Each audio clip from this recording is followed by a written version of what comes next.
العلم هو النور الهادي والمفتاح لكل الخير من يرد الله به خيرا. بسم اللہ الرحمن الرحیم الحمد للہ رب العالمین والصلاة والسلام علی سید الانبیاء والمرسلین وعلی آلہ واصحابہ اجمعین. السلام علیکم ورحمۃ اللہ وبرکاتہ. عزیز طلبہ، آج ہم درس نمبر 104 کا آغاز کر رہے ہیں. آئیے دیکھیے اسکرین پر مصنف رحمہ اللہ کی عبارت کو ایک مرتبہ پڑھ لیتے ہیں. وَكَذَلِكَ لَوْ حَلَفَ لَا يَأْكُلُ بَيْضًا كَانَ ذَلِكَ عَلَى الْمُتَعَارَفِ فَلَا يَحْنَسُ بِتَنَاوُلِ بَيْضِ الْعُصْفُورِ وَالْحَمَامَةِ. وبهذا ظهر أن ترك الحقيقة لا يوجب المصير إلى المجاز بل جاز أن تثبت به الحقيقة الكاسرة ومثاله تقييد العام بالبعض. وكذلك لو نظر حجا أو مشيا إلى بيت الله تعالى أو أن يضرب بثوبه حتيم الكعبة يلزمه الحج بأفعال معلومة لوجود العرف. عزیز طلبہ، سب سے پہلے ہم آپ کے سامنے گزشتہ سبق کو دوہرا دیتے ہیں.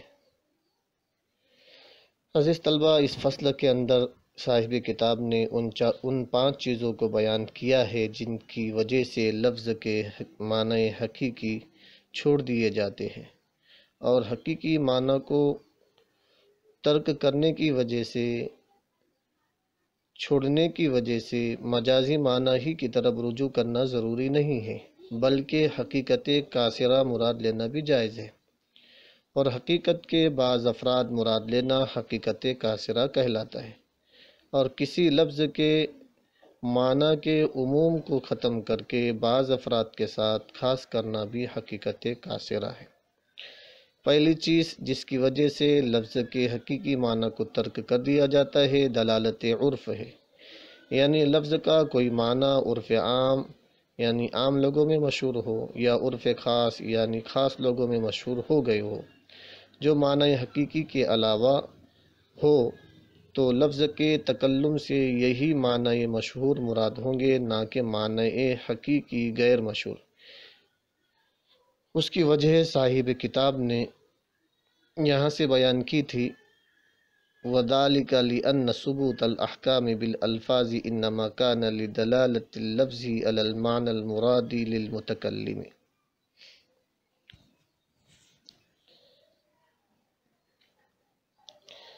کیونکہ الفاظ کے ذریعے احکام کا ثبوت لفظ کے متکلم کی مراد پر دلالت کرنے کی وجہ سے ہوتا ہے، اور لفظ کے کوئی معنی عرف میں مشہور ہے تو یہ اس بات کی دلیل ہے کہ یہی معنی متکلم کی مراد ہوگی.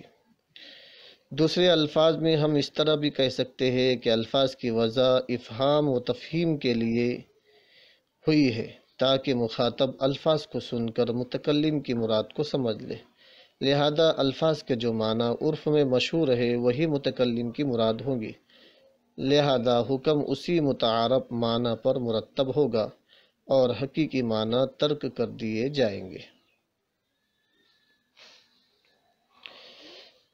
مثال آپ کے سامنے گزشتہ سبق میں بیان کی گئی تھی کہ اگر کسی شخص نے قسم کھائی کہ میں سر نہیں خریدوں گا تو اس سے وہ سر مراد ہوگا جو عرف میں متعارف و مشہور ہے، یعنی جو ہوٹلوں میں پکایا اور بیچا جاتا ہو، مثلا گائے، بھینس، بکری وغیرہ کا سر. لہٰذا چڑیا اور کبوتر کے سر خریدنے سے وہ حانث نہ ہوگا.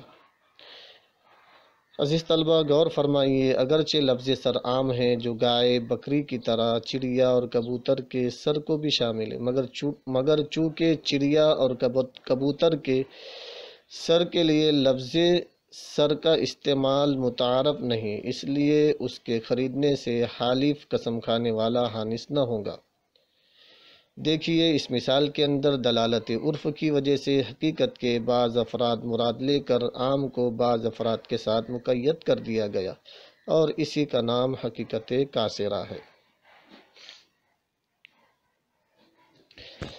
عزیز طلبہ، اب ہم اپنے اصل سبق پر آتے ہیں۔ وَكَذَلِكَ لَوْ حَلَفَ لَا يَأْكُلُ بَيْضًا كَانَ ذَلِكَ لِلْمُتَعَارِفِ فَلَا يَحْنَسُ بِتَنَاوُلِ بَيْضِ الْعُصْفُورِ وَالْحَمَامَةِ۔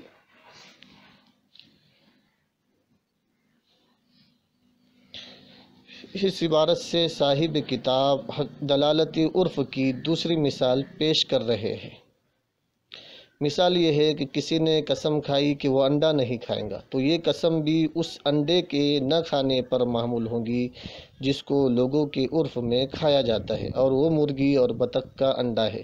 کیونکہ متکلم بھی اہل عرف میں سے ہے، تو اس کی مراد وہی انڈا ہوگا جسے عام طور پر لوگ کھاتے ہیں۔ اس لیے قسم کھانے والے نے چڑیا اور کبوتر کا انڈا کھا لیا تو حانث نہیں ہوگا، قسم نہیں ٹوٹیں گی، کیونکہ لوگوں کے عرف میں ان کا انڈا نہیں کھایا جاتا، تو متکلم کی مراد بھی ان کا انڈا نہیں ہوگا۔ عزیز طلبہ، دیکھیے اس مثال میں بھی انڈے کا حقیقی معنی تو عام تھا کہ مرغی، بطخ، چڑیا، کبوتر وغیرہ جس کا بھی ہو وہ اسے نہیں کھائے گا، لیکن عرف کی وجہ سے چڑیا اور کبوتر وغیرہ کے انڈے کو اس سے نکال دیا گیا۔ وَبِهَذَا ظَهَرَ، اس عبارت سے صاحب کتاب گزشتہ دو مثالوں سے ایک نکلنے والے اصول اور ضابطے کو بیان کر رہے ہیں۔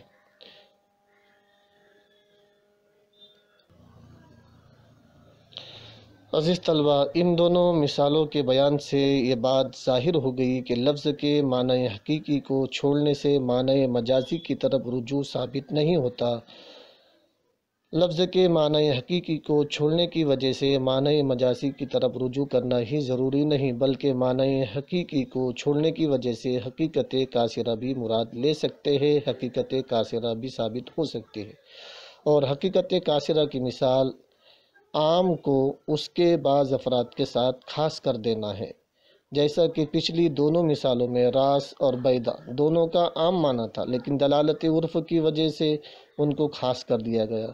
راس کو بھیڑ، بکریوں، گائے، بھینس وغیرہ کے سر کے ساتھ خاص کر دیا گیا، اور بیضہ کو مرغی اور بطخ کے انڈے کے ساتھ خاص کر دیا گیا، اور اسی کو حقیقت کاسرہ کہتے ہیں کہ لفظ کے معنی حقیقی کو اس کے بعض افراد کے ساتھ خاص کر دیا جائے۔ عزیز طلبہ، وَكَذَلِكَ لَوْ نَظَرَ حَجًّا أَوْ مَشْيًا إِلَى بَيْتِ اللَّهِ تَعَالَى أَوْ أَنْ يَضْرِبَ بِثَوْبِهِ حَتِيمَ الْكَعْبَةِ يَلْزَمُهُ الْحَجُّ بِأَفْعَالٍ مَعْلُومَةٍ لِوُجُودِ الْعُرْفِ۔ اس عبارت سے صاحب کتاب دلالت عرف کی وجہ سے معنی حقیقی کو چھوڑنے کی تیسری مثال بیان کر رہے ہیں۔ تیسری مثال یہ ہے، کسی نے نظر مانی کہ میں اللہ کے لیے حج کروں گا۔ حج کا حقیقی معنی قصد کرنا ہے، لیکن لوگوں کے عرف میں یہ لفظ مخصوص جگہ کا مخصوص وقت میں مخصوص افعال کے ساتھ قصد کرنے کے لیے استعمال ہوتا ہے۔ لوگوں کے عرف کی اس دلالت کی وجہ سے مطلق قصد کا معنی حقیقی کو چھوڑ کر مخصوص جگہ کا مخصوص وقت میں مخصوص افعال کے ساتھ قصد مراد لیا جائے گا۔ اسی طرح کسی نے نظر مانی کہ وہ بیت اللہ کی طرف چلے گا اللہ کی رضا کے لیے، اس کا معنی حقیقی تو یہ ہے کہ وہ بیت اللہ کی طرف مطلقاً چل کر جائے گا، لیکن لوگوں کے عرف میں مشی الی بیت اللہ سے مراد حج ہوتا ہے، اس لیے لوگوں کے عرف کی وجہ سے لفظ کے معنی حقیقی کو چھوڑ دیا جائے گا۔ اسی طرح کسی نے نظر مانی کہ وہ اپنا کپڑا کعبہ کے حتیم کے ساتھ لگائے گا، اس کا معنی حقیقی تو ظاہر ہے کہ کپڑے کا حتیم کے ساتھ لگانا، لیکن صاحب کتاب کے کہنے کے مطابق لوگوں کے عرف میں اس سے مراد حج ہوتا ہے، اس لیے نظر ماننے والے پر اس کہنے کی وجہ سے حج لازم ہوگا۔ عزیز طلبہ، لیکن فصول الحواشی میں لکھا ہے کہ اپنے کپڑے کو کعبے کے حتیم کے ساتھ اپنے کپڑے کو کعبے کے حتیم کے ساتھ لگانے سے مراد لوگوں کے عرف میں اپنا کپڑا بیت اللہ کے غلاف کے لیے صدقہ کرنا ہوتا ہے، حج کرنا مراد نہیں ہوتا۔ ہر زمانے اور ہر علاقے کے لوگوں کا اپنا عرف ہوتا ہے، ممکن ہے بعد میں لوگوں کا عرف بدل گیا ہو۔ مصنف رحمہ اللہ کے زمانے میں لوگوں کے عرف میں اس لفظ سے حج مراد ہوتا ہوگا، اور بعد والے لوگوں کے عرف میں بیت اللہ کے لیے کپڑے کا صدقہ مراد ہوتا ہو۔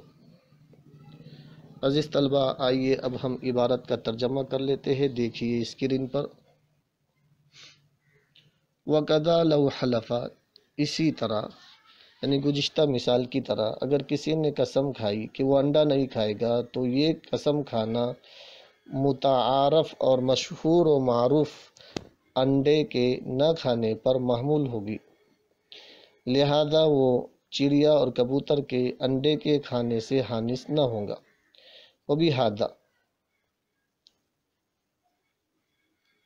وَبِهَذَا، اور اس سے یعنی اس مفہوم سے جو پہلے دو مسئلوں سے واضح ہوتا ہے۔ اوپر والی دو مثالوں کے مفہوم سے یہ بات ظاہر ہوتی ہے کہ حقیقت کا چھوڑنا مجاز کی طرف رجوع کرنے کو ثابت نہیں کرتا، بلکہ ممکن ہے کہ اس سے حقیقت قاصرہ ثابت ہو، اور حقیقت قاصرہ کی مثال عام کو بعض کے ساتھ مقید کرنا ہے۔ اسی طرح تیسری مثال، اگر کسی نے حج کی نظر مانی یا بیت اللہ کی طرف چلنے کی نظر مانی یا اپنے کپڑے سے حتیم کعبہ کو مارنے کی نظر مانی تو نظر ماننے والے پر حج لازم ہوگا۔ یلزمہ الحج، نظر ماننے والے پر حج لازم ہوگا افعال معلومہ کے ساتھ عرف کی وجہ سے۔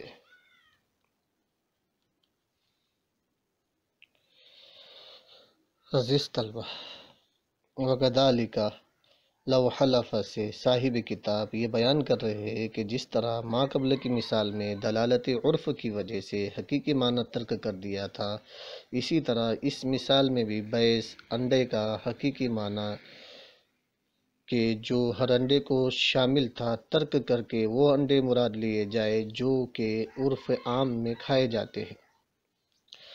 وَبِهَذَا ظَهَرَ أَنَّ تَرْكَ الْحَقِيقَةِ لَا يُوجِبُ الْمَصِيرَ إِلَى الْمَجَازِ بَلْ جَازَ أَن تُثْبَتَ بِهِ الْحَقِيقَةُ الْقَاصِرَةُ۔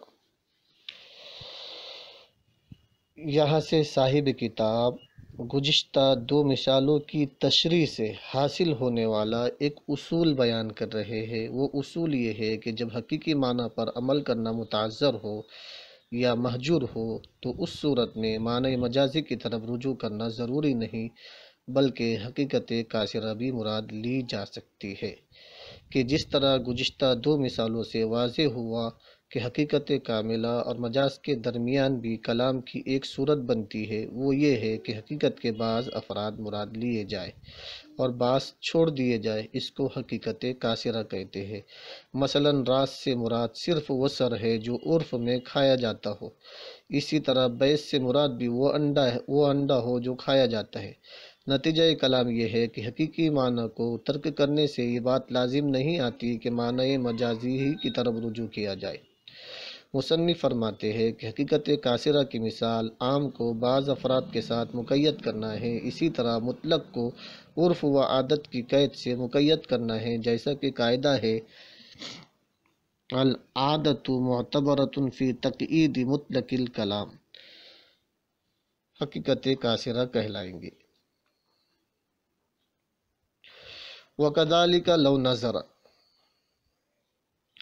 سے صاحب کتاب نے فرمایا کہ جس طرح اس سے قبل مثالوں سے واضح ہوا کہ حقیقی معنی کو ترک کرنے سے مجازی معنی کی طرف رجوع کرنا لازم نہیں، بلکہ حقیقت قاصرہ بھی مراد لی جا سکتی ہے، اسی طرح آنے والی مثال میں بھی حقیقت قاصرہ مراد لی گئی۔ پہلا مسئلہ یہ ہے کہ اگر کسی نے حج کی نظر مانی تو اس پر وہی حج لازم ہوگا جو لوگوں کے نزدیک مشہور و معروف ہے کہ احرام، طواف، عرفہ، مزدلفہ، مینا اور صفا مروہ کے افعال کے ساتھ ہو، لہٰذا عرف کی وجہ سے حج کا لغوی و حقیقی معنی ارادہ مراد نہیں ہوگا۔ دوسرا مسئلہ یہ ہے کہ اگر کسی نے بیت اللہ کی طرف چلنے کی نظر مانی تو اس سے وہی حج مراد ہوگا جو لوگوں کے ہاں مشہور و معروف ہے کہ دوسرا مسئلہ یہ ہے کہ اگر کسی نے بیت اللہ کی طرف چلنے کی نظر مانی تو اس سے وہی حج مراد ہوگا جو لوگوں کے ہاں مشہور و معروف ہے کہ اس سے پیدل چل کر حج کرنا مراد ہوگا، نہ کہ تجارت یا عمرے کی نیت سے چل کر جانا مراد ہوگا۔ تیسرا مسئلہ یہ ہے کہ اگر کسی نے حتیم کعبہ میزاب رحمت کے برابر خالی حصے کو حتیم کعبہ کہتے ہیں، اگر کسی نے حتیم کعبہ کو کپڑا مس کرنے کی نظر مانی، چھونے کی نظر مانی، مارنے کی نظر مانی تو اس پر بھی وہی حج مراد ہوگا جو لوگوں کے ہاں مشہور و معروف ہے، نہ کہ فقط حتیم کعبہ کو کپڑا لگانا مراد ہوگا۔ خلاصہ یہ ہے کہ دلالت عرف کی وجہ سے تینوں مسئلوں میں حج شرعی مراد ہوگا۔